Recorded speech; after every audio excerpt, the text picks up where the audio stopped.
মসজিদে কুবার একটু দূরে আরেকটা মসজিদ বানানো হয়েছিল। এই মসজিদটা বানিয়েছিল বিধর্মীরা। কারা? মুনাফিকরা। বিধর্মী নয়, মূলত মুনাফিক। বিধর্মীদেরকে আমরা তো আলাদাভাবে চিনি। এরা হিন্দু, এরা বৌদ্ধ, এরা খ্রিস্টান, এরা ইহুদি। কিছু ছিল মুনাফিক, যারা উপরে উপরে বলতো তারা ইমানদার, ভিতরে ভিতরে তারা বেঈমান। এদের নাম হলো মুনাফিক। বলেন এদের নাম কি? কোরআন শরীফে 3 ধরনের সূরা আমরা দেখি। একটা হলো সূরাতুল মুমিনুন, ইমানদারের নামে সূরা। কাফেরদের নামে একটা সূরা দেখি, সূরাতুল কাফিরুন।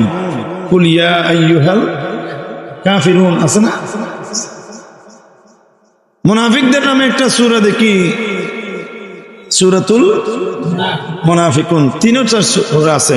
সূরাতুল মুমিনুন আছে ইমানদারের জন্য, কাফিরুন আছে কাফেরদের ব্যাপারে, সূরা মুনাফিকুন আছে মুনাফিকদের ব্যাপারে। ওই মুনাফিকরা মসজিদে কুবা নামক পবিত্র মসজিদের একটু দূরে আরেকটা মসজিদ বানাইল।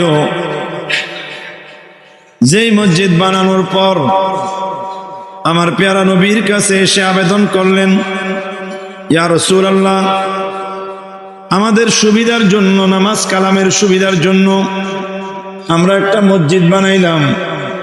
আপনি পেয়ারা নবী এসে আমাদের মসজিদে নামাজ আদায় করে মসজিদটা উদ্বোধন করে দিন। জোরে সোরে বলুন নাউযুবিল্লাহ। আমার নবী কাছে যখন তারাই আবেদন করলো, তখন আল্লাহ কোরআন শরীফের আয়াত নাজিল করলেন। আয় হাবিব, এটা মসজিদ নয়, এটার নাম মসজিদে দেরার, নামের মসজিদ।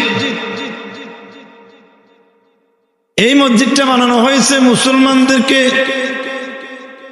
বেঈমান করার জন্য, বিবাদ ফাটল, মুসলমানদের মধ্যে বিভক্তি সৃষ্টি করার জন্য এই মসজিদ বানানো হয়েছে।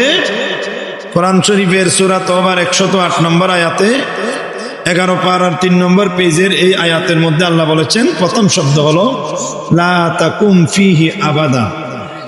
আয় হাবিব, আপনি নবী গিয়ে ওই মসজিদ উদ্বোধন করবেন না, আপনি সেই মসজিদে যাবেন না। আপনি যদি যান সাহাবায়ে কেরাম যাবে, যেহেতু আমার নবী গিয়েছেন।